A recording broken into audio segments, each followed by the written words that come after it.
형제자매 여러분 안녕하십니까? 오늘은 대림 제3주일이며 자선주일입니다. 요한 세례자는 곧 오시는 주님 앞에서 자신을 낮추었습니다. 우리도 날마다 자신을 비우고 낮추는 자세로 살아야겠습니다. 오늘은 자선주일로 2차 헌금이 있겠습니다. 일어서시겠습니다. 성가집 앞면에 부착된 선교를 위한 기도 바치시겠습니다.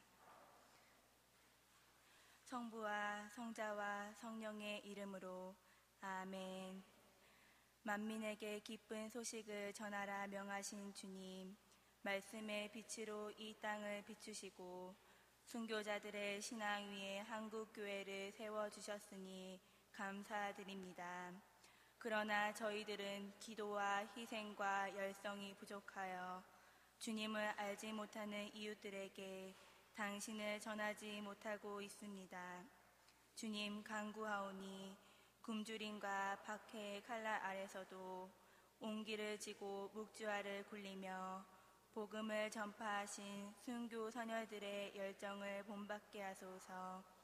또한 저희의 마음을 성령으로 불타오르게 하시어 저희가 만나는 모든 이에게 진리이며 생명이신 주님의 말씀을 전하게 하시고 언제 어디서나 주님의 죽으심과 부활을 선포하는 복음의 사도가 되게 하소서. 그리하여 삼천리 방방곡곡에 주님의 말씀이 메아리치며 온 백성이 주님을 흠숭하고 찬미하게 하소서. 우리 주 그리스도를 통하여 비나이다. 아멘. 천주의 성모님, 한국의 모든 성인들이여,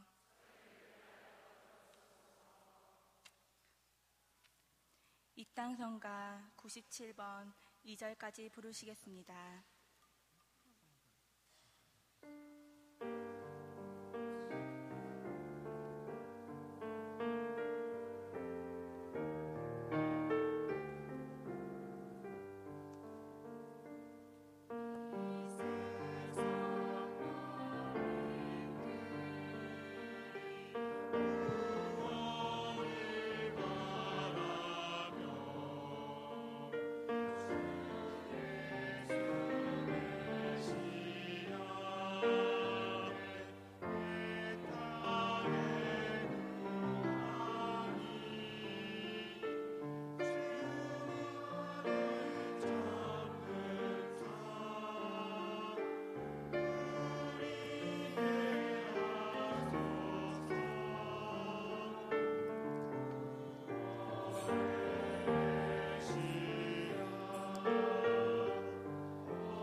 성부와 성자와 성령의 이름으로 아멘. 사랑을 베푸시는 하느님 아버지와 은총을 내리시는 우리 주 예수 그리스도와 일치를 이루시는 성령께서 여러분과 함께 또한 사제와 함께 이 미사 중에 정 알비나를 위해서 함께 기도하겠습니다. 또한 세상을 떠나신 박득수 형제를 위해서도 함께 기도하겠습니다. 형제 여러분, 구원의 신비를 합당하게 거행하기 위하여 지난 한 주간 우리의 삶을 잠시 반성합시다.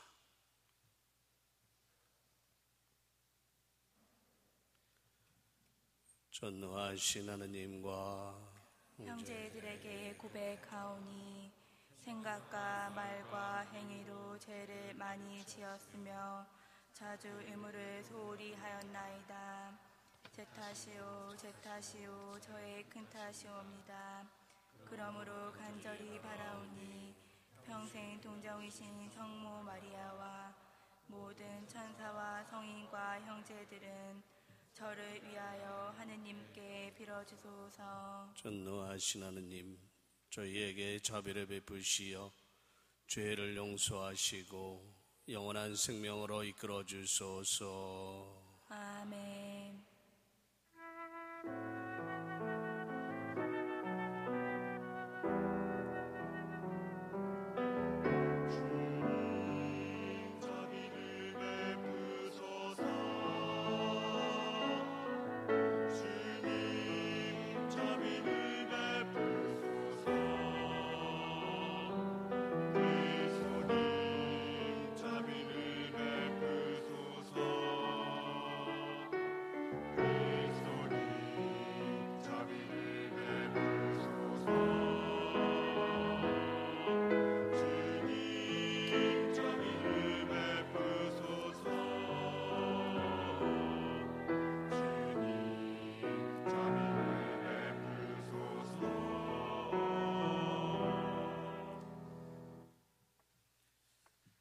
기도합시다.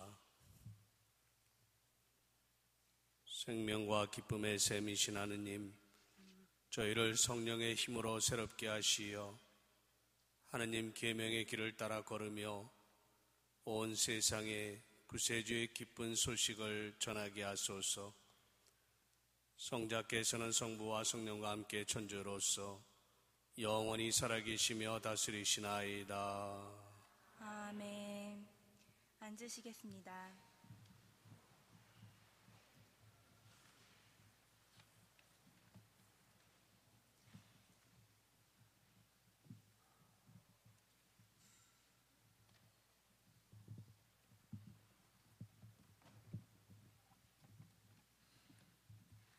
스바니아 예언서의 말씀입니다. 딸 시온아, 환성을 올려라. 이스라엘아, 크게 소리쳐라. 딸 예루살렘아, 마음껏 기뻐하고 즐거워하여라. 주님께서 너에게 내리신 판결을 거두시고 너의 원수들을 쫓아내셨다. 이스라엘 임금 주님께서 내 한가운데에 계시니 다시는 내가 불행을 두려워하지 않으리라. 그날에 사람들이 예루살렘에게 말하리라. 시온아, 두려워하지 마라. 힘없이 손을 늘어뜨리지 마라. 주 너의 하느님, 승리의 용사께서 내 한가운데에 계시다. 그분께서 너를 두고 기뻐하며 즐거워하신다. 당신 사랑으로 너를 새롭게 해주시고 너 때문에 환성을 올리며 기뻐하시리라. 축제의 날인 양 그렇게 하시리라. 주님의 말씀입니다. 하느님 감사합니다.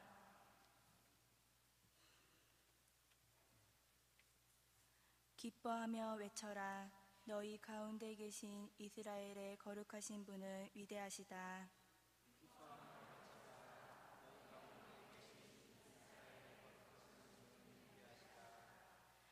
보라, 내 구원의 하느님, 나는 믿기에 두려워하지 않네. 주님은 나의 힘, 나의 굳셈, 나를 구원해 주셨네. 너희는 기뻐하며 구원의 샘에서 물을 기르리라.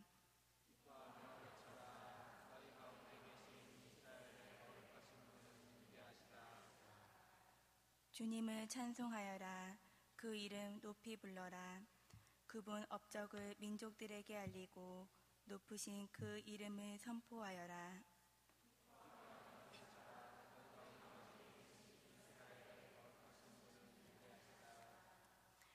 위협을 이루신 주님을 찬양하여라.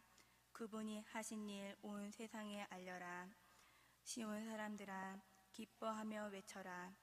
이스라엘의 거룩하신 분, 너희 가운데 계신 분은 위대하시다.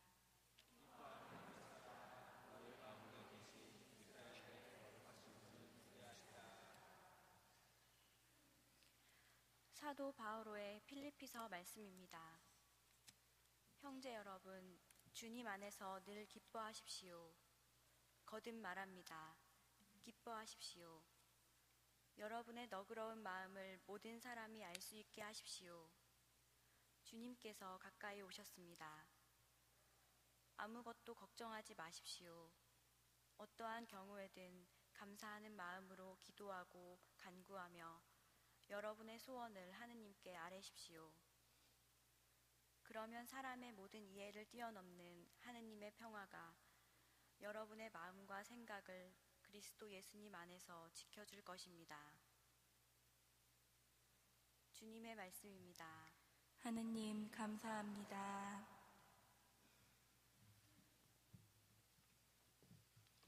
일어서시겠습니다. 알렐루야를 노래하시겠습니다.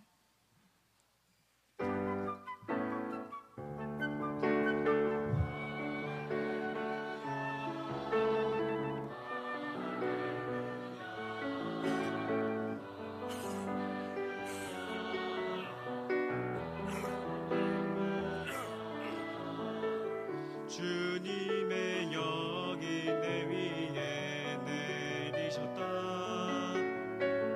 나를 보내시어 가난한 이들에게 기쁜 소식을 전하게 하셨다.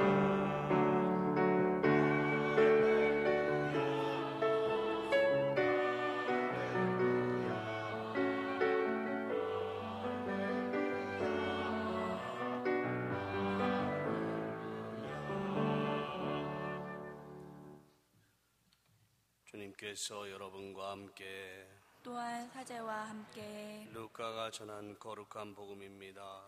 주님 영광 받으소서. 그때 군중이 요한에게 물었다. 그러면 저희가 어떻게 해야 합니까? 요한이 그들에게 대답하였다. 옷을 2벌 가진 사람은 못 가진 이에게 나누어 주어라. 먹을 것을 가진 사람도 그렇게 하여라. 세리들도 세례를 받으러 와서 그에게 스승님, 저희는 어떻게 해야 합니까? 하자 요한은 그들에게 정해진 것보다 더 요구하지 마라 하고 일렀다. 군사들도 그에게 저희는 또 어떻게 해야 합니까? 하고 묻자 요한은 그들에게 아무도 강탈하거나 갈취하지 말고 너희 봉급으로 만족하여라 하고 일렀다. 백성은 기대에 차 있었으므로 모두 마음속으로 요한이 메시아가 아닐까 하고 생각하였다. 그래서 요한은 모든 사람에게 말하였다. 나는 너희에게 물로 세례를 준다. 그러나 나보다 더 큰 능력을 지니신 분이 오신다. 나는 그분의 신발끈을 풀어드릴 자격조차 없다. 그분께서는 너희에게 성령과 불로 세례를 베푸실 것이다. 또 손에 키를 드시고 당신의 타작마당을 깨끗이 치우시어 알곡은 당신의 국관에 모아들이시고 쭉정이는 꺼지지 않는 불에 태워버리실 것이다.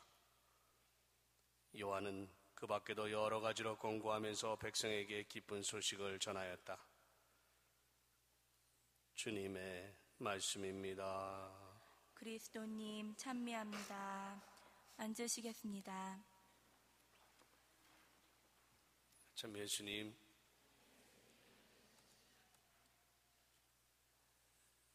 먼저 좀 양해를 드리고 싶은 것은 좋은 목소리 미사를 드려야 되는데 엊그제 갑자기 감기가 와서 여러분들 듣기에 조금 거북하시겠지만 좀 참고 이렇게 같이 해주셨으면 하는 그런 부탁을 드리고 싶습니다. 지난 9월에 우리 교구에 새로운 사목장 신부님이 오셨는데 오시자마자 활발하게 이런저런 사목교육과 활동을 이렇게 펼치시면서 금년 대림절은 명동에서 청년 미사를 좀 특별하게 했으면 좋겠다, 이런 의견을 나누었습니다. 그래서 교구청에 있는 신부님들이 그거 참 좋겠다. 그래서 다 동조를 했더니 동조한 사람 다 걸려서 여기 오고 있습니다 지금. 그래서 제가 3번째로 이렇게 오게 됐는데 오늘 또 더군다나 대림 3주 색깔도 장미색이라 아주 분위기도 참 좋습니다. 그래서 오늘 저녁에 또 청년들 여러분들과 함께 미사하면서 제가 여기 83년도에 보좌신부를 1년 반 했습니다. 그때 교육관을 맡아서 이렇게 지냈는데 굉장히 오래전 얘기입니다만 하여튼 그때 생각이 이렇게 떠오르면서 명동성당은 나름대로 어떤 특수성이 있겠지만 특별히 젊은이들이 함께하고 젊은이들의 문화가 이루어지고 어떤 젊은이들의 활기찬 모습이 우리 교회의 현실을 보는 것처럼 그렇게 아주 여기가 특권받은 그런 장소가 아닌가 하는 생각을 해봤습니다. 그래서 오늘 이 청년 미사를 지내면서 각자 나름대로 어떤 특별한 주제를 가지고 약 10분, 15분, 20분 이렇게 얘기를 해주셨으면 좋겠다 하는 부탁을 받았는데 그래서 청년들에게 무슨 이야기를 함께 나눌까 성경을 쭉 살펴보다가 예수님이 청년을 만난 게 딱 한 번밖에 없습니다. 성경에. 뭐 환자들 고쳐주고 병자들 치유해주고 수많은 군중들과 함께하면서 때로는 빵도 많게 하는 기적도 행하시고 가르침도 베푸시고 뭐 굉장히 많은 그런 어떤 메시아적인 활동을 하셨지만 청년과의 만남은 딱 한 번인데 마테오복음 19장에서 우리가 볼 수 있습니다. 여기서 보면 이렇습니다. 오늘 이 이야기를 가지고 같이 이야기를 해보고자 합니다. 제가 영원한 생명을 얻으려면 무슨 선한 일을 해야 됩니까? 라고 청년이 묻습니다. 그러자 예수님께서 어째서 나에게 선한 일을 묻느냐? 선하신 분은 한 분뿐이시다. 내가 생명에 들어가려면 계명을 지켜라. 그가 어떤 것들입니까? 하고 묻자 예수님께서 살인해서는 안 된다. 간음해서는 안 된다. 도둑질해서는 안 된다. 거짓 증언해서는 안 된다. 아버지와 어머니를 공경하여라. 그리고 내 이웃을 너 자신처럼 사랑해야 된다 하는 것이다. 그 젊은이가 그런 것들은 제가 다 지켜왔습니다. 아직도 무엇이 부족합니까? 하고 다시 묻자 예수님께서 그에게 이르셨다. 내가 완전한 사람이 되려거든 가서 너의 재산을 팔아 가난한 이들에게 주어라. 그러면 내가 하늘에서 보물을 차지하게 될 것이다. 그리고 와서 나를 따라라. 그러나 그 젊은이는 이 말씀을 듣고 슬퍼하며 떠나갔다. 그가 많은 재물을 가지고 있었기 때문이다. 성경에서 보면 가난한 사람들, 소외된 사람들, 육체적으로 고통받고 있는 사람들, 이런 사람들이 예수님의 눈길과 마음을 받기에 첫 번째에 속한 사람들로 그렇게 등장을 하고 있는데 아주 예외적으로 이 청년은 부유한 사람이었습니다. 재산이 많은 청년이었습니다. 요즘 말로 하면 성공한 젊은이였습니다. 자기의 밥벌이뿐만이 아니라 물질적으로 풍요를 누리면서 아쉬움 없이 살 수 있을 만큼 자립 기반을 다진 성공한 젊은이였습니다. 아쉬운 것이 없었을 겁니다. 그럼에도 불구하고 예수님에게 이렇게 묻습니다. 무슨 선한 일을 더해야 영원한 생명을 얻을 수 있겠습니까? 행복에 대한 갈증, 자기가 추구하는 가치에 대한 희망, 아직도 그의 마음속에 남아 있었던 겁니다. 물질적으로 부유하고 아쉬운 것이 없는, 그래서 사회적으로는 성공한, 어쩌면 다른 많은 젊은이들이 이렇게 우러러볼 수 있을 만큼 부를 축적한 그런 사람이었음에도 불구하고 마음속에서는 행복에 대한 갈증이 아직 해소되지 않은, 어떤 면에서 이중 갈등을 겪는 그런 상태에 있던 사람이었습니다. 물론 예수님께서는 아주 단순하게 가장 기본적인 십계명을 지켰느냐고 물으십니다. 젊은이는 그 십계명을 하나도 어김없이 다 지켰다고 답합니다. 자, 여기서 우리는 놀라운 모습을 봅니다. 얼마 전까지만 해도 우리 사회에서 부를 이룬 사람들, 많은 경우에 정직하고 합당한 방법이 아니라 부정하고 또 남에게 눈물을 흘리게 하면서 얻은 그런 재산 축적이라는 그런 인식이 파다하게 있었습니다. 요즘과 같은 경제 구조 속에서도 재산을 증식하면서 물질적인 어떤 어려움 없이 살아간다는 거, 더군다나 젊은이들에게는 쉽지 않은 현실입니다. 돈이 되는 것이라면, 그리고 물질을 쌓을 수 있는 것이라면 수단과 방법을 가리지 않고 뭐든지 할 수 있는, 어쩌면 이런 물질적 물질 만능적 사고가 우리 모두의 가슴속에 그대로 자리하고 있는 것 부인할 수 없는 현실일 겁니다.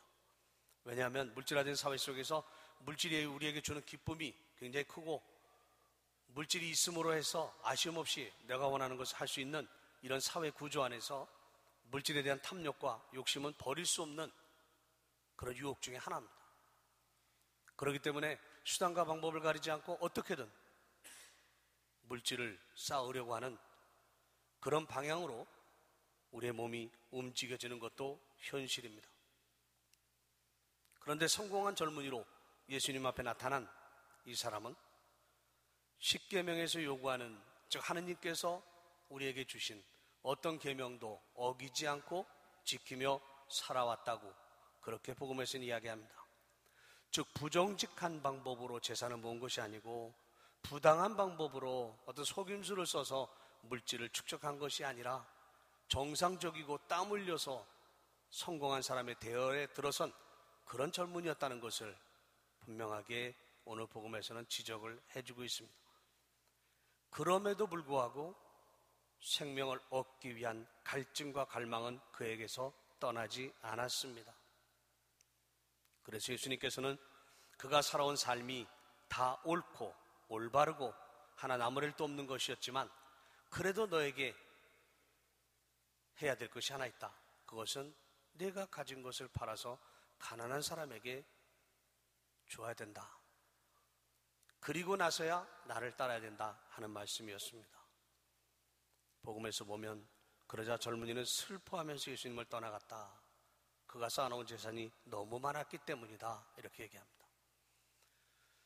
성경에서 유일하게 청년과의 만남에 관한 이야기를 전해주면서 사회적으로 성공한 젊은이, 그러나 결과적으로는 예수님께 가까이 갈 수 없는 그런 한 젊은이로서의 모습이 묘사되고 있습니다. 오늘 저녁에 이것을 함께 나누고자 합니다. 정상적인 방법으로 땀 흘려 얻은 재물, 그것을 통해서 이 젊은이는 남부럽지 않게 살아왔고, 또 자신이 이룬 삶의 업적들이 정당한 방식을 통해서 이루어졌기 때문에 자랑스러운 과거로 이야기할 수 있을 만큼 그렇게 사회적으로는 어떤 면에서 그야말로 성공한 사람이었습니다. 그런데도 마음속에 남아있는 행복에 대한 갈증, 가치에 대한 희망, 이런 것들은 버릴 수 없는 그의 간절한 어떤 몫이었다고 보겠습니다. 그래서 예수님께 묻는 것이었습니다. 생명을 얻으려면 어떻게 해야 됩니까? 아무리 많은 재산이 우리의 현실적인 삶을 풍요롭게 아쉬움 없이 살아가게 해줄 수 있다 하더라도 그것이 결코 우리를 완전한 행복으로 이끌 수는 없다고 하는 사실을 이 젊은이는 우리에게 하나의 표본으로 이렇게 제시되고 있습니다. 사실 그렇습니다. 오늘 우리 사회 속에서 보면 젊은이들의 취업 문제 굉장히 심각한 문제입니다.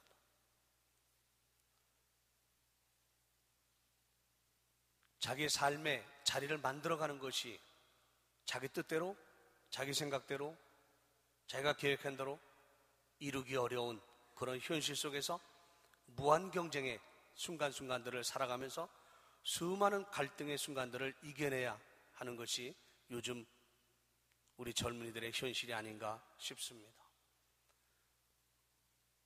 그런 점에서 내면적인 갈등의 폭은 그 어느 때보다 커질 수밖에 없습니다.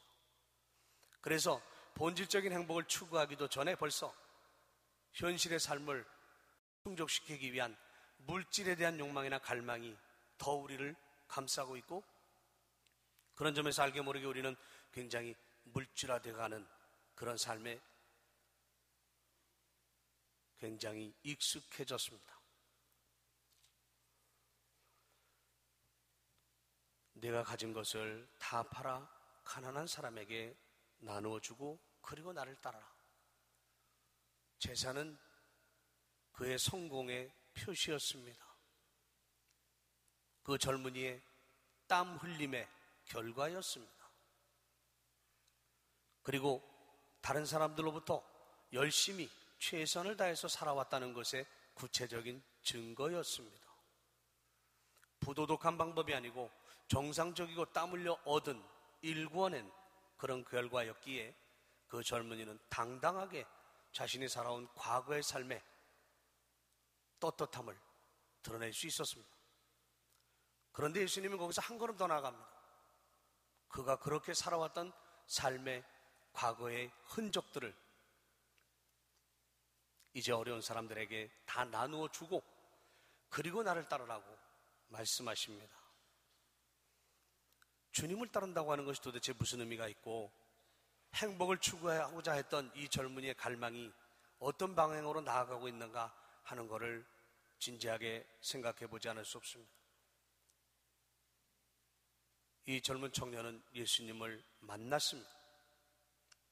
그리고 자신의 열망을 이야기했습니다. 예수님께서는 그의 열망을 듣고 나아가야 될 길을 제시해 주셨습니다. 그러나 끝자락에서 젊은이는 자기가 살았던 과거의 삶으로 되돌아가 버리고 말았습니다. 예수님을 만나고 예수님에게서 들은 그 모든 것들이 그에게는 아무런 역할도 하지 못했습니다. 그런 점에서 보면 젊은이는 예수님을 만난 것이 아니고 예수님을 스쳐갔을 뿐입니다.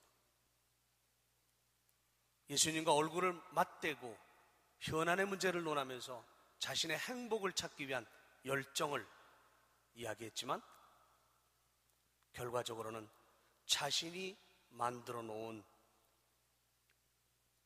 물질이라는 그 틀에서 벗어나지 못했습니다. 그는 예수님을 만난 것이 아니고 그 곁을 스쳐 지나가고 마른 겁니다. 하느님과 우리와의 역사는 만남의 역사입니다. 하느님이 먼저 우리에게 오시고 당신의 사랑을 전해주시고 당신의 뜻을 보여주시고 당신의 사랑을 제의하십니다.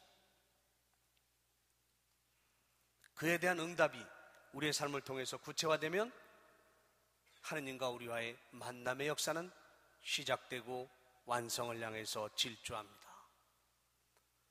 그런데 많은 경우에 오늘 우리도 부자 청년과 마찬가지로 마음속으로는 열정을 갖고 예수님을 만나고 싶어 합니다.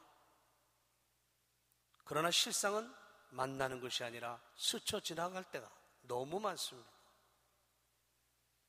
우리 스스로가 행복을 말하고 행복을 희망하지만 그 행복을 스스로 포기하면서 살아갑니다. 너무나 많은 것이 우리를 지배하고 있고 너무나 현실적인 것이 우리를 휘감고 있기 때문에 우리가 추구하는 행복 자체가 그 속에 파묻혀 앞을 보지 못하는 그런 것으로 전락할 때가 너무 많습니다. 하느님이 우리에게 원하시는 것은 진정 모든 이가 행복한 삶을 살아가는 겁니다. 저도 사제로서 평생을 살면서 행복해야 되고 여러분도 신앙인으로 살아가면서 청년들도 오늘의 버거운 현실을 마주하면서 그 모든 어려움을 이겨내는 가운데 행복을 향해서 한 발 한 발 내딛습니다. 그런데 진정 우리가 바라는 행복이 무엇인지, 우리가 원하는 행복이 무엇인지 이런 본질적인 문제에 들어가게 되면 어느 순간 우리는 다시 한번 현실로 돌아와 버립니다. 눈앞에 보이는 현실, 지금 내가 뛰어넘고 극복해야 되는 현재라는 현실, 그 안에 갇혀서 옴짝달싹하지 못하고 노예가 되는 이런 모습이 우리의 허약한 그런 신앙의 체질에서 오는 것이 아닌가 하는 생각을 합니다. 교황님께서는 금년을 신앙의 해로 선포하셨고, 그래서 우리 교구에도 5가지 실천사항을 통해서 허약한 우리의 체질을 다시 바꿔가자 하는 그런 어떤 목적에서 한 해를 살기로 이렇게 했습니다. 허약한 우리의 신앙의 체질을 강하게 만드는 것은 우리가 추구하는 행복이 무엇이고 우리가 바라는 행복이 무엇인가에 대한 가치 설정이 우선 분명해져야 됩니다. 우리가 설정한 가치에 따라서 걸어가는 우리의 삶의 모습과 만들어가는 삶의 행태가 달라질 수밖에 없습니다. 사실 많은 사람들이 젊은이들에게서 희망을 봐야 된다. 우리 사회의 희망이 젊은이들에게 있다. 모든 시대의 모든 기성세대가 한 이야기들입니다. 그런데 그런 젊은이들이 그 희망을 살아갈 수 있도록, 또 희망이라고 이야기할 수 있는 그런 모습으로 살아갈 수 있도록 기성세대가, 기존 사회가 그런 여백을 만들어줬는가 생각하면 그런 적은 단 한 번도 없었습니다. 스스로가 삶을 개척해가고 스스로가 삶의 영역을 넓혀가면서 스스로가 추구하는 가치를 만들어가는 그런 뼈아픈 노력을 통해서 서서히 그런 영역을 넓혀갔을 뿐, 젊은이들이 그들이 가지고 있는 이상과 희망과 또 바라는 바를 펼칠 수 있는 공간을 사회가 만들어준 적은 없었던 것 같습니다. 비관적인 현실처럼 보여지지만 이런 비관적인 현실을 바꿔가는 데 있어서 젊은이들에게 가장 특징적인 특권이라고 할 수 있는 결단의 용기가 있어야 되지 않겠는가 싶습니다. 부자 청년이 예수님을 만날 수 없었던 것은, 그저 스쳐 지나갈 수밖에 없었던 것은 자기가 가진 재물을 포기할 수 없었기 때문이었습니다. 자기가 흘린 땀의 흔적을 스스로 지운다고 생각하는 잘못된 사고가 결과적으로 예수님에게서 떠나가게 한 요인이었습니다. 예수님은 분명 그가 정직한 방법으로 땀 흘려 재산을 일군 성공한 사람이었음을 인정하셨고, 그래서 모든 계명을 지키고 살아왔다는 그의 고백을 액면 그대로 받으셨습니다. 그럼에도 불구하고 그것을 다 팔아서 가난한 사람에게 주라고 하셨던 것은 그의 재산을 통해서 가난한 사람들이 넉넉해지도록 하기 위함이 아니었습니다. 그가 가진 재산을 나눠준다고 해서 가난한 사람들이 부유하게 되거나 그 사람들이 편안한 삶을 살아가는 여건을 만들어갈 수 있는 건 절대 아니었습니다. 그에게 팔아서 가난한 사람에게 주라고 요구하셨던 그 근저에는 그가 이룬 땀의 결실로서의 재산에 대한 그의 인식의 전환을 요구하신 겁니다. 집착한다는 것, 어디에 매몰돼서 살아간다는 것, 이것은 우리가 앞으로 나아가는 데 있어서 가장 커다란 걸림돌입니다. 예수님을 따라가기 위해서는 그 걸림돌을 치워내야만 했습니다. 근데 그 걸림돌은 그가 소중하게 여겨왔고 자기의 땀의 결실이라고 생각했던 바로 그 재산이었습니다. 인식의 전환이 있지 않고는 결단을 통해서 예수님을 따라갈 수는 없었던 겁니다. 그런 점에서 아까 말씀드렸던 것처럼 그는 예수님을 만난 것이 아니고 옆으로 지나갔을 뿐입니다. 그렇기 때문에 그가 추구하는 행복은 그에게 주어질 수 없었고, 그런 뼈아픈 결단을 통한 인식의 전환이 있지 않는 한 그는 결코 자기가 바라는 그런 행복을 찾을 수 없을 겁니다. 사회적으로 성공한 젊은이, 그러나 진정 자기가 추구하고 원하고자 하는 행복을 얻는 데 있어서는 실패한 젊은이였습니다. 예수님을 만나면서 그것을 얻을 수 있는 유일한 그런 기회를 얻었음에도 불구하고 그는 결단을 내릴 수 있는 용기가 없었습니다. 용기가 없었다기보다는 자기가 이룬 땀에 매몰돼서 거기에 취해 있어서 그것을 떨쳐버릴 수 없었던 겁니다. 자기 재물을 팔아서 가난한 사람에 주느냐 안 주느냐 하는 그 행위는 재물에 대한 인식을 어떻게 갖느냐에 따라 달라질 것이고, 그가 추구하는 진정한 가치가 무엇이냐에 따라 분명 달라질 겁니다. 오늘 저는 여러분들과 함께 이 미사를 지내면서 하느님이 우리에게 바라시는 행복한 사람으로서의 삶, 그 삶을 살아가도록 당신의 자녀로 우리를 불러주시고 다른 사람들보다도 당신이 누구인지 알 수 있도록 우리를 불러주셨고, 그래서 우리는 그분의 자녀라 불리우는 이런 자격으로 이 자리에 와 있습니다. 그런 점에서 믿지 않는 다른 사람들보다는 훨씬 더 행복에 가까이 다가가 있지만, 그 행복을 내 것으로 만드는 것은 우리의 뼈아픈 결단이 뒤따라야 됩니다. 인식의 전환이 우리 안에 있어야 됩니다. 우리가 추구하는 가치에 대한 인식이 새로워져야 됩니다. 그리고 그것을 통해서 우리가 행복해질 수 있다는 확신, 그것을 통해서 우리를 행복한 사람으로 살아갈 수 있도록 우리 곁에 함께 해주신다는 주님의 언약에 대한 확신, 이것이 오늘 우리의 마음속 한가운데 자리한다면 정말 금년 성탄은 오시는 주님을 이미 우리 안에 맞아들이고 살아가는 그런 시간이 되지 않겠는가 싶습니다. 오시는 주님, 예수님과 함께 더불어 살아간다는 것이 그분 없이 살아가는 것과 뭐가 다른가?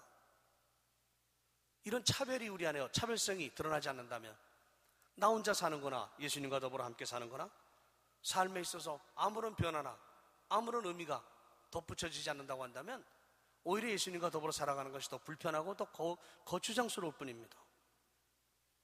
예수님이 우리 안에 오시는 것은 우리 모두가 행복해지도록, 어렵고 힘들고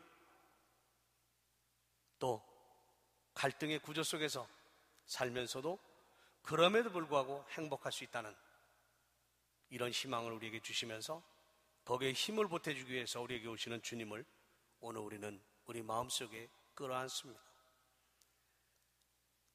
그러나 끌어안기 위해서는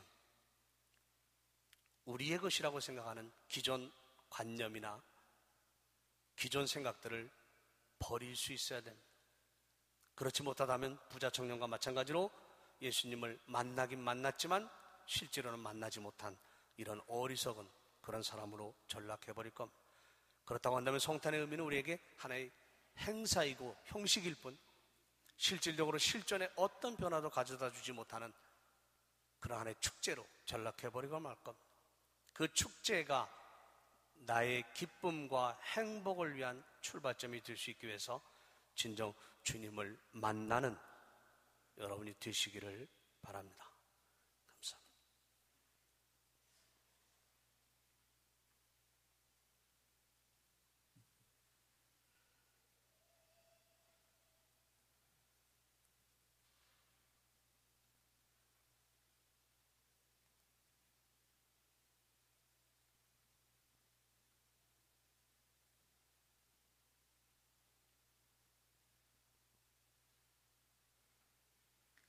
일어서시겠습니다. 사도신경으로 우리의 신앙을 고백하겠습니다.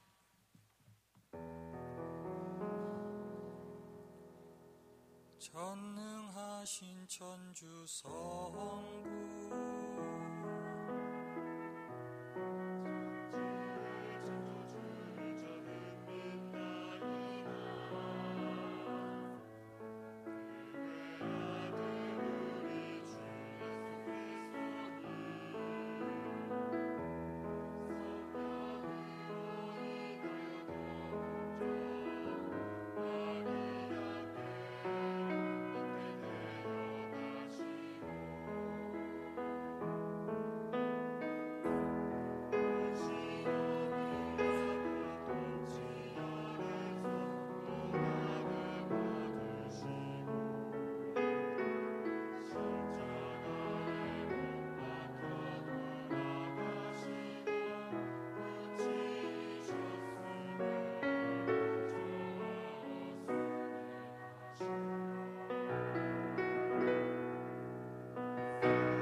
성도 여러분, 하느님의 말씀이 우리와 함께 계시기로 하셨으니 기쁨과 희망 속에 정성을 다하여 기도합시다.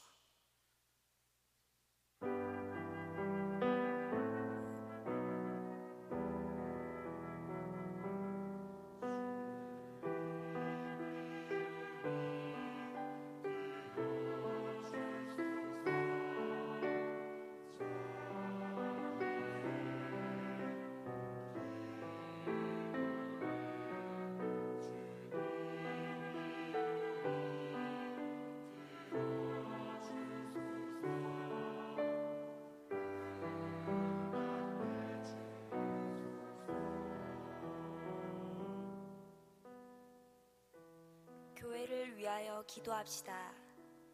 베드로를 교회의 반석으로 세우신 주님, 사도들의 모범을 따라 그리스도의 말씀을 전하며 세상 모든 사람들이 교회 안에 하나 될 수 있도록 힘쓰게 하소서.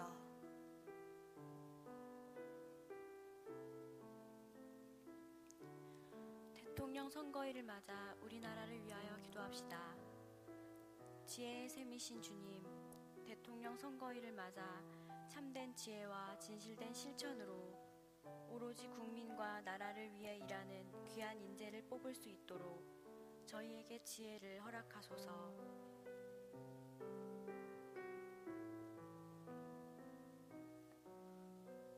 자선주의를 맞아 어려운 이웃들을 위해 기도합시다. 사랑이신 주님, 저희에게 사랑의 눈을 뜨게 하시어 작은 것이나마 이웃과 기쁘게 나눌 수 있는 풍요로운 마음을 허락하소서.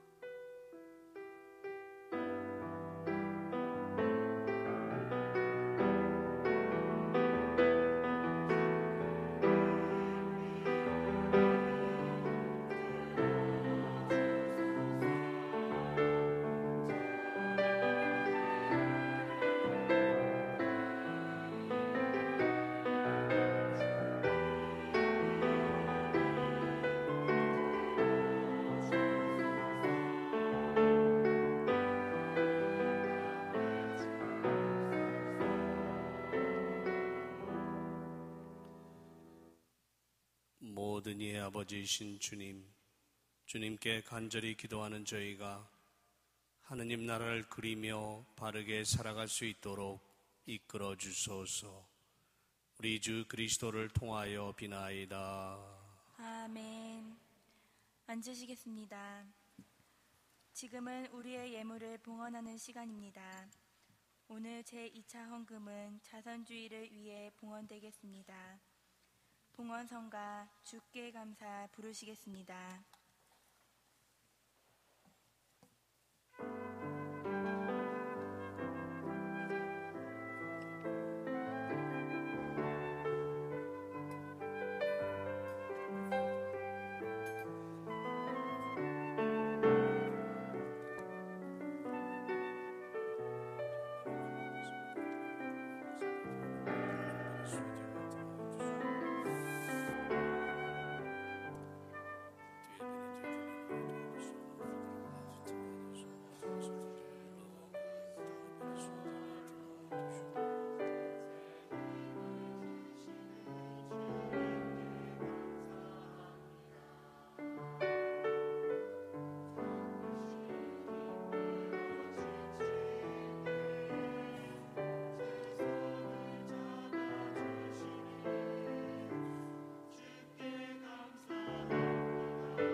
형제 여러분, 우리가 바치는 이 제사를 전능하신 하느님 아버지께서 기꺼이 받아주시도록 기도합시다.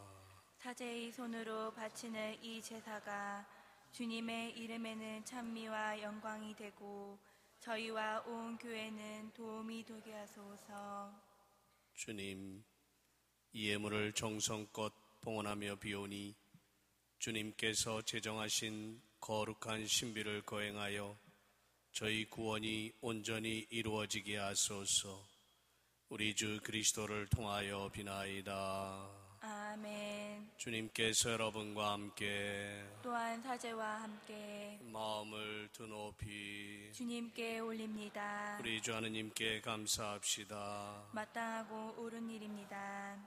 거룩하신 아버지, 전능하시고 영원하신 주 하느님, 우리 주 그리스도를 통하여 언제나 어디서나 아버지께 감사함이 참으로 마땅하고 옳은 일이며 저희 도리어 구원의 길이옵니다.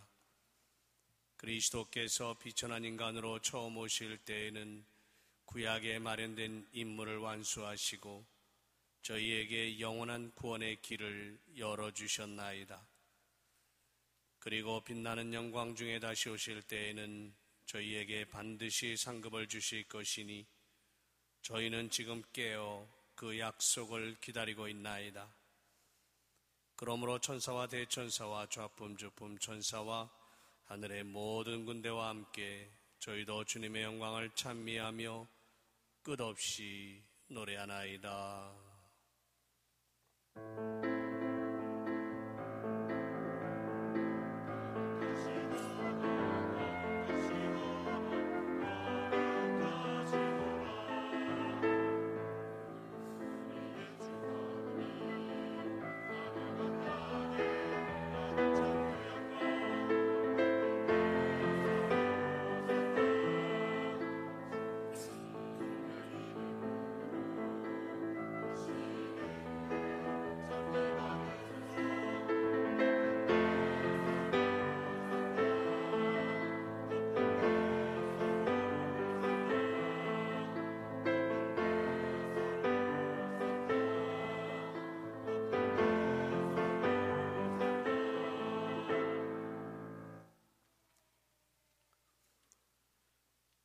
거룩하신 아버지, 아버지께서는 모든 거룩함의 셈이시옵니다. 간구하오니 성령의 힘으로 이 예물을 거룩하게 하시어 우리 주 예수 그리스도의 몸과 피가 되게 하소서. 스스로 원하신 순환이 다가오자 예수께서는 빵을 들고 감사를 드리신 다음 쪼개어 제자들에게 주시며 말씀하셨나이다. 너희는 모두 이것을 받아 먹어라. 이는 너희를 위하여 내어줄 내 몸이다.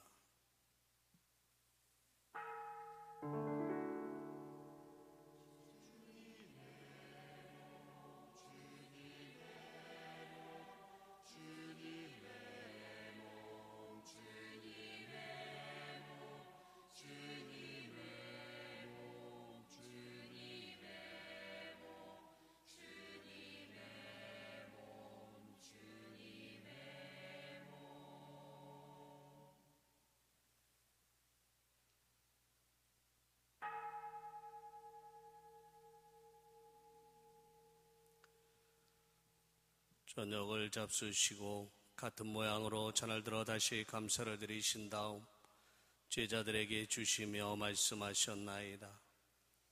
너희는 모두 이것을 받아 마셔라.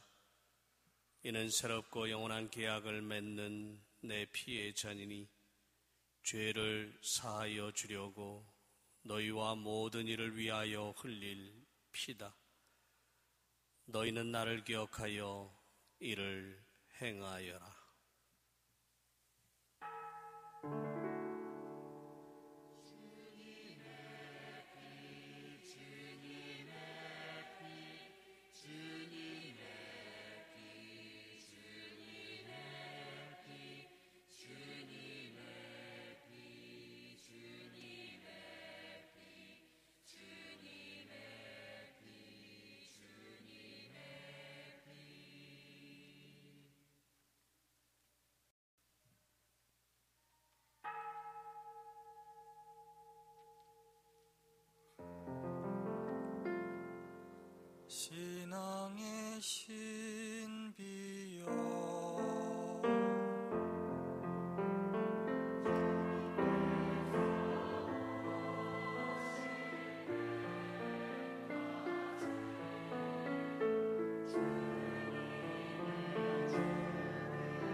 아버지, 저희는 그리스도의 죽음과 부활을 기념하며 생명의 빵과 구원의 잔을 봉헌하나이다.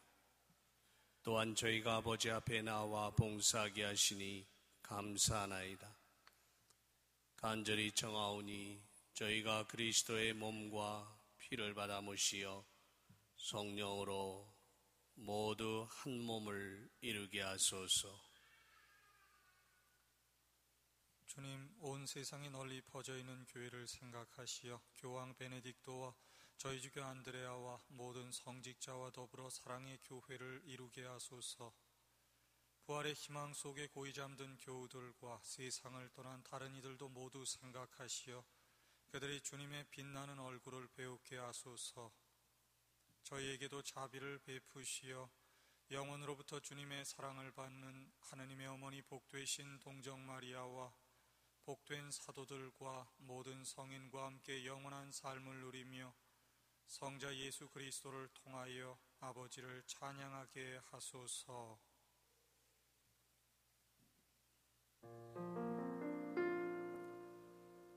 그리스도를 통하여 그리스도와 함께 그리스도 안에서 성령으로 하나 되어 전능하신 천주 성부 모든 영예와 영광을 영원히 받으소서.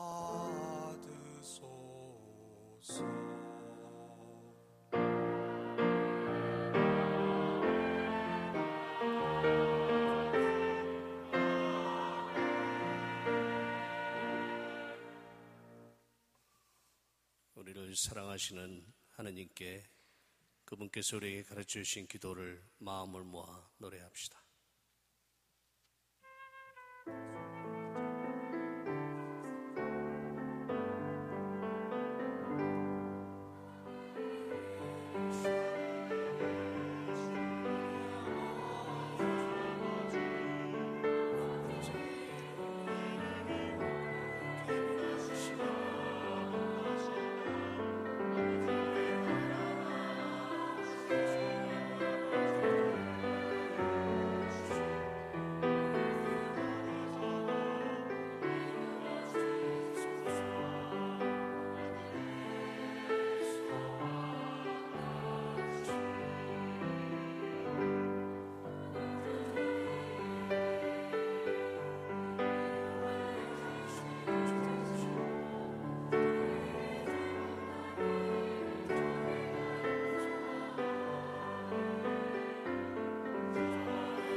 주님, 저희를 모든 악에서 구하시고 한평생 평화롭게 하소서.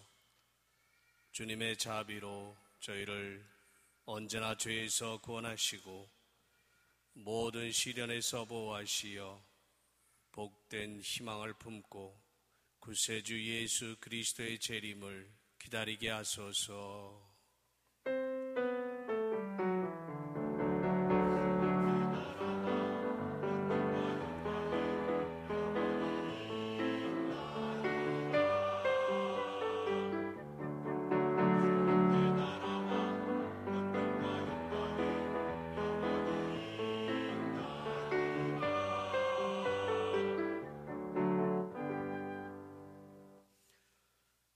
주 예수 그리스도님 일찍이 사도들에게 말씀하시기를 너희에게 평화를 두고 가며 내 평화를 주노라 하셨으니 저희 죄를 헤아리지 마시고 교회의 믿음을 보시어 주님의 뜻대로 교회를 평화롭게 하시고 하나 되게 하소서. 주님께서는 영원히 살아계시며 다스리시나이다. 아멘. 주님의 평화가 항상 여러분과 함께 또한 사제와 함께 평화의 인사를 나눕시다. 평화를 빕니다.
하느님의 어린 양, 세상의 죄를 없애시는 분이시니 이 성찬에 초대받은 이는 복되도다. 주님, 제 안에 주님을 모시기에 합당치 않사오나 한 말씀만 하소서. 제가 곧 나으리이다.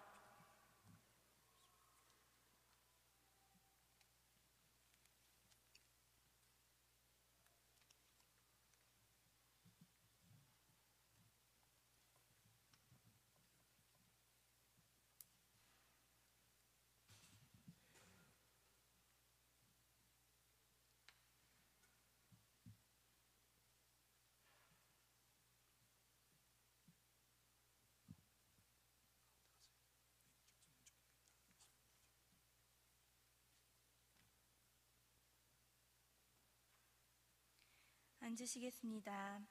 가톨릭에서 영세하신 분 중 성체를 모실 분은 차례로 나오시겠습니다. 성체 성가 하늘에서와 같이 땅에서도 부르시겠습니다.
기도합시다.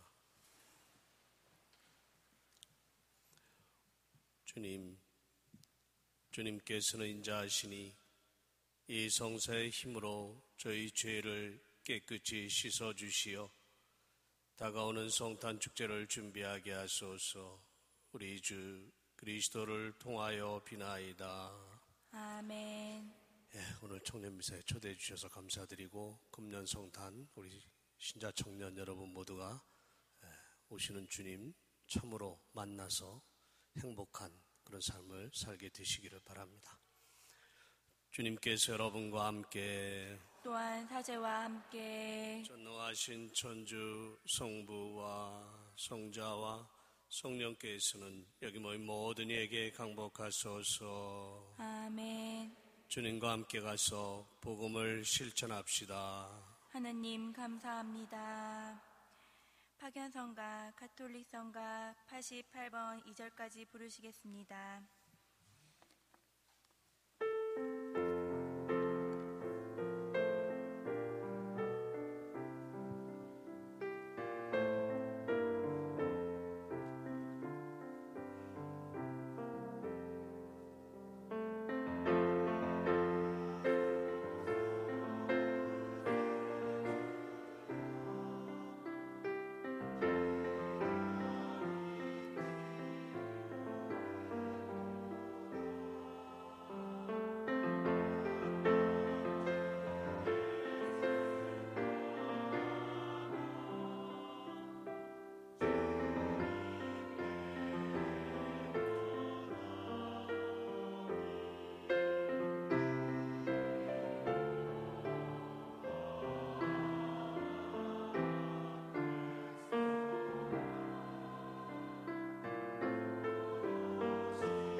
마침 기도로 성가집 뒷면에 부착된 평화의 기도 바치시겠습니다.